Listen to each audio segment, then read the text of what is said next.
আজকে আমি কোয়েল পাখির ডিম দিয়ে একটি নাস্তার রেসিপি বানাবো। আসসালামু আলাইকুম। এখানে আমি নিয়ে নিলাম 2 কাপ পরিমাণ আটা, দিয়ে দিলাম কালো জিরা, পরিমাণ মতো লবণ, দিয়ে দেব সয়াবিন তেল। তেলটা আটার সঙ্গে ভালো করে মিশিয়ে নিতে হবে।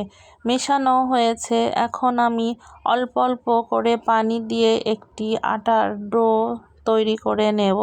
ডোটা নরম হবে, বেশি শক্ত হবে না, ঠিক এমন। এদিকে আমি কেটে রেখেছিলাম পেঁয়াজ আর কাঁচামরিচ। এটা এখন তেলের মধ্যে দিয়ে ভালো করে ভেজে নেব। দিয়ে দেব পরিমাণ মতো লবণ, দিয়ে দেব হাফ চামচ মতো জিরার গুঁড়ো। এটা দিয়ে পেঁয়াজটা ভালো করে ভেজে নেব, ঠিক এমনভাবে। এখন দিয়ে দেব কোয়েল পাখির ডিমগুলো। এখানে আমি একটি দেশি মুরগির ডিমও নিয়েছি। ভাজি হয়ে গেল। এখন আটাটা আমি অল্প অল্প করে নেব, নিয়ে এভাবে একটি রুটি বানিয়ে ফেলবো।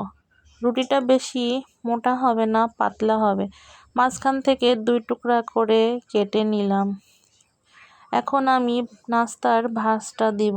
এটা সিঙ্গারার মতো ভাঁজ, কিন্তু সিঙ্গারা হবে না। এখন পেঁয়াজের সঙ্গে আমি কোয়েল পাখির ডিমও একটি দিয়ে দিলাম। মুখটা আটকানোর জন্য হাতের সঙ্গে একটু পানি নিয়ে ভালো করে মুখটা আটকে দেব। এভাবে বেশ কয়েকটা নাস্তা আমি বানিয়ে নিলাম। এখন গরম তেলের মধ্যে একটি একটি করে নাস্তাগুলো ছেড়ে দেব। দেখেন টকবক করে ফুটছে আমার তেল। তেলের মধ্যে দিয়ে দিলাম নাস্তাগুলো। এভাবে একটা একটা করে উল্টে পাল্টে নাস্তাগুলো ভালো করে ভেজে নিতে হবে।